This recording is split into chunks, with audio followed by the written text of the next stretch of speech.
150 ಗಂಟೆಗಳ ಜೈಲು ವಾಸದಿಂದ ಸದ್ಯ HD ರೇವಣ್ಣ ಅವರಿಗೆ ಮುಕ್ತಿಯೇನೋ ಸಿಕ್ಕಿದೆ. ಕಿಡ್ನಾಪ್ ಕೇಸ್ನಲ್ಲಿ ಜೈಲಿನಿಂದ ಹೊರಗೆ ಬರ್ತಾ ಇದ್ದಂತೆಯೇ ರೇವಣ್ಣ ಅಪ್ಪನ ಆಶೀರ್ವಾದವನ್ನು ಪಡ್ಕೊಂಡ್ರು. ಜೈಲಿನಿಂದ ಬಂದ 6 ಗಂಟೆಯಲ್ಲಿ 4-5 ದೇವರಿಗೂ ಕೂಡ ಪೂಜೆಯನ್ನು ಮಾಡಿಸಿದ್ದಾರೆ. ಇನ್ನೊಂದು ಕಡೆಯಲ್ಲಿ kidnap case, pen drive case ತನಿಖೆ ಇವತ್ತು ಬಹಳಷ್ಟು ಟ್ವಿಸ್ಟ್ ಅನ್ನು ಪಡ್ಕೊಂಡಿದೆ. SIT ದೊಡ್ಡದಾಗಿ ರೇಡ್ ಅನ್ನು ಕೂಡ ನಡೆಸ್ತಾ ಇದೆ. ಅದರ ಬಗ್ಗೆ ಕಂಪ್ಲೀಟ್ ರಿಪೋರ್ಟ್ ಅನ್ನು ನಿಮಗೆ ತೋರಿಸ್ತೀನಿ.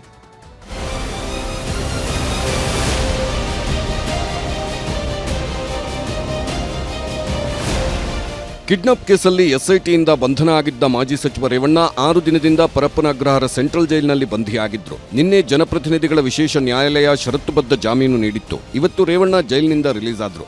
ನ್ಯಾಯಾಲಯ ಜಾಮೀನು ಆದೇಶವನ್ನ ಜೈಲಿಗೆ ಮೇಲ್ ಮಾಡಿತ್ತು. ಇತ್ತ ಮೇಲ್ ಮಾಡಿದ್ದೇ ಜೈಲಿನ ಕೆಲ ಪ್ರಕ್ರಿಯೆಗಳನ್ನು ಮುಗಿಸಿ 1:30 ಸುಮಾರಿಗೆ ಪರಪ್ಪನ ಅಗ್ರಹಾರದಿಂದ ರೇವಣ್ಣ ಹೊರಬಂದ್ರು.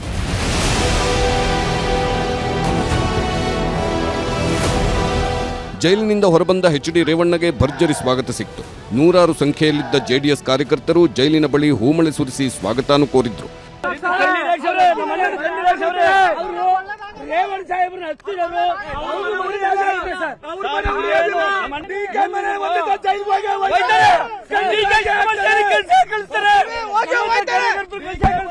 ಈ ಸರ್ಕಾರ ಈ ಸರ್ಕಾರ ಯಾವುದೇ ಕಾರಣಕ್ಕೂ ತುಂಬಾ ದಿನ ಉಳಿಯಲ್ಲ. ಇವತ್ತೇನ್ ಷಡ್ಯಂತ್ರ ಮಾಡ್ಕೊಂಡು ಇವತ್ತು ಈ ರಾಜಕೀಯವಾಗಿ ಮುಳಿಸ್ಬೇಕು ಅಂತ ಹೋಯ್ತವ್ರು ಹಾಸನ್ ದೋಣಿನ. ಯಾವುದೇ ಕಾರಣಕ್ಕೂ ಆ ದೋಣಿ ಎಲ್ಲ ಇದು ದೊಡ್ಡ ಹಡಗು. ಆ ಹಡಗನ ಮುಳಿಸ್ಬೇಕು ಅಂದ್ರೆ ತಿಮ್ಮಿಂಗ್ಲುಗಳಿಂದ ಭೂಮಿ ಕೆಳಗಡೆ ಹುಟ್ಟಿಲ್ಲ, ಸಮುದ್ರದೊಳಗಡೆ ಹುಟ್ಟಕ್ಕೂ ಆಗಲ್ಲ. ಜೈಲಿನಿಂದ ಹೊರಬಂದು ಕಾರು ಹತ್ತಿ ಹೋಗ್ತಿದ್ದಂತೆ ರೇವಣ್ಣ ಕಾರಿಗೆ ಕಾರ್ಯಕರ್ತರು ಮುಟ್ಕೊಂಡ್ರು. ಆಗ ಪೊಲೀಸರಿಂದ ಲಘು ಲಾಠಿ ಚಾರ್ಜ್ ಕೂಡ ನಡೆಯಿತು.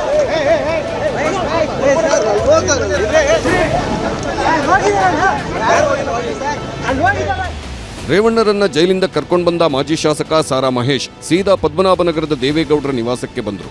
ಅಲ್ಲೂ JDS ಕಾರ್ಯಕರ್ತರು ಜಮಾಯಿಸಿದ್ರು. ಕೆಲವರು ರೇವಣ್ಣ ರೇವಣ್ಣ ಅಂತ ಕೂಗಾಡಿ ಕಣ್ಣೀರಿಟ್ರು. ಆಗ ರೇವಣ್ಣ ಯಾಕ್ರೋ ಅಳ್ತೀರಾ, ತಲೆ ಕೆಡಿಸ್ಕೊಳ್ಬೇಡಿ, ಸುಮ್ನಿರಿ, ಇದಕ್ಕೆಲ್ಲ ನಾನು ಹೆದರಲ್ಲ, ಸುಮ್ನಿರಿ ಅಂದಾಗ ಮತ್ತೆ ಕಾರ್ಯಕರ್ತರ ಸಿಟ್ಟು ಹೊರಬಿತ್ತು.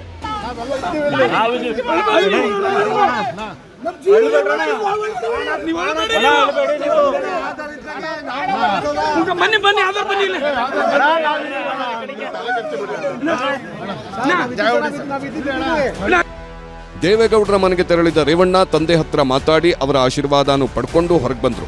ಅಲ್ಲಿಂದ ತಿರುಮಲ ಲಕ್ಷ್ಮೀ ವೆಂಕಟೇಶ್ವರ ದೇವಾಲಯಕ್ಕೆ ಭೇಟಿ ನೀಡಿ ವಿಶೇಷ ಪೂಜೆ ಸಲ್ಲಿಸಿದ್ರು. ಆಮೇಲೆ ಬಸವನಗುಡಿಯಲ್ಲಿರುವ ಕಾರಂಜಿ ಆಂಜನೇಯ ದೇವಸ್ಥಾನಕ್ಕೆ ಭೇಟಿ ನೀಡಿದ್ರು. ರಾತ್ರಿ ಮೈಸೂರಿನ ಚಾಮುಂಡಿ ಬೆಟ್ಟಕ್ಕೂ ತೆರಳಿ ರೇವಣ್ಣ ಪೂಜೆ ಸಲ್ಲಿಸಿದ್ರು. ದೇವರಿಗೆ ಮೇಲೆ ನನಗೆ ನಂಬಿಕೆ ಇದೆ. ಈ ಆಪಾದನೆಯಿಂದ ನಾನು ಹೊರಬರ್ತೀನಿ. ದೇವ್ರ ಏನ್ ಸಂಕಲ್ಪ ಮಾಡಿರಿ ಸರ್? ನನಗೆ ಏನಿಲ್ಲ, ನಾನು ಯಾವುದೇ ಇದಿಲ್ಲ. ನನ್ನ ನ್ಯಾಯಾಂಗದ ಬಗ್ಗೆ ಗೌರವ ಇದೆ. ನ್ಯಾಯಾಂಗದ ಆದೇಶಗಳನ್ನ ಪಾಲಿಸ್ತೀನಿ ಅಷ್ಟೇ. ನಾನು ಯಾವುದೇ ಬೇರೆ ರಿಯಾಕ್ಟ್ ಮಾಡಲ್ಲ. ಪ್ರಕರಣ ರದ್ದು ಕೋರಿ ಶೀಘ್ರದಲ್ಲೇ ರೇವಣ್ಣ ಅರ್ಜಿ. ದೇವೇಗೌಡ, ಕುಮಾರಸ್ವಾಮಿ ಜೊತೆ ರೇವಣ್ಣ ಮಾತುಕತೆ ಮಾಡಿದ್ರು. ಈ ವೇಳೆ ತಮ್ಮ ಮೇಲಿನ ಆರೋಪಕ್ಕೆ SIT ಸಾಕ್ಷ್ಯಾಧಾರಗಳನ್ನು ಒದಗಿಸಲು ವಿಫಲವಾಗಿದೆ. ಹೀಗಾಗಿ ಹೈಕೋರ್ಟ್ನಲ್ಲಿ FIR ರದ್ದು ಕೋರಲು ಜೊತೆಗೆ ಅಪಹರಣ ಪ್ರಕರಣದ ತನಿಖೆಗೂ ಸ್ಟೇ ತರುವ ಬಗ್ಗೆ ಚರ್ಚೆ ಆಗಿದೆ. ಕಿಡ್ನಾಪ್ ಕೇಸ್ನಲ್ಲಿ ಮತ್ತೊಬ್ಬ ಅರೆಸ್ಟ್. KR ನಗರದಲ್ಲಿ ಸಂತ್ರಸ್ತೆ ಕಿಡ್ನಾಪ್ ಪ್ರಕರಣ ಸಂಬಂಧ SIT ಮತ್ತೊಬ್ಬ ಆರೋಪಿಯನ್ನು ಬಂಧಿಸಿದೆ. KR ನಗರದ ಹೊಸೂರು ಕೀರ್ತಿ ಎಂಬಾತನನ್ನ ಕೋರ್ಟ್ಗೆ ಹಾಜರುಪಡಿಸಿ SIT ವಶಕ್ಕೆ ಪಡೆದಿದೆ. 4 ದಿನ SIT ಕಸ್ಟಡಿಗೆ ನೀಡಿ ಅಂತ 42ನೇ ಜನಪ್ರತಿನಿಧಿಗಳ ಕೋರ್ಟ್ ಆದೇಶಿಸಿದೆ. 18 ದಿನ ಕಳೆದರೂ ಸಿಕ್ಕಿಲ್ಲ ಪ್ರಜ್ವಲ್ ರೇವಣ್ಣ. SITಯಿಂದ ಶೀಘ್ರದಲ್ಲೇ red corner notice. Pen drive ರೂವಾರಿ ಅತ್ಯಾಚಾರ ಕೇಸ್ನಲ್ಲಿ ಸಿಲುಕಿರುವ ಸಂಸದ ಪ್ರಜ್ವಲ್ ರೇವಣ್ಣ ಬಗ್ಗೆ ಇನ್ನೂ ಸುಳಿವು ಸಿಕ್ಕಿಲ್ಲ. ರೆಡ್ ಕಾರ್ನರ್ ನೋಟಿಸ್ ಜಾರಿಗೆ SIT ಸಿದ್ಧತೆ ನಡೆಸಿದೆ. ಇನ್ನೊಂದು ಕಡೆ ಪ್ರಜ್ವಲ್ ನಾಪತ್ತೆ, ರೇವಣ್ಣ ರಿಲೀಸ್ ವಿಷಯದಲ್ಲಿ ಇವತ್ತು DCM DK ಶಿವಕುಮಾರ್, ಗೃಹ ಸಚಿವ ಪರಮೇಶ್ವರ್ ಮುಖ್ಯಮಂತ್ರಿ ಜೊತೆ ಸಭೆಯನ್ನೂ ಮಾಡಿದ್ರು. ರೇಪ್ ಕೇಸ್ನಲ್ಲಿ ಬಂಧನವಾಗಿದ್ದ ದೇವರಾಜೇಗೌಡರನ್ನ ಹೊಳೆನರಸೀಪುರ ಪೊಲೀಸರು ವಶಕ್ಕೆ ಪಡೆದಿದ್ದಾರೆ. SP ಕಚೇರಿಯಲ್ಲಿ ಆರೋಪಿ ದೇವರಾಜೇಗೌಡ ವಿಚಾರಣೆ ನಡೆಯುತ್ತಿದೆ. ದೇವರಾಜೇಗೌಡಗೆ ಸೇರಿದ ಮನೆ, ಕಚೇರಿಗಳ ಮೇಲೂ SIT ದಾಳಿ ಮಾಡಿ ಶೋಧ ನಡೆಸಿದೆ. Bureau report, news 18 Kannada.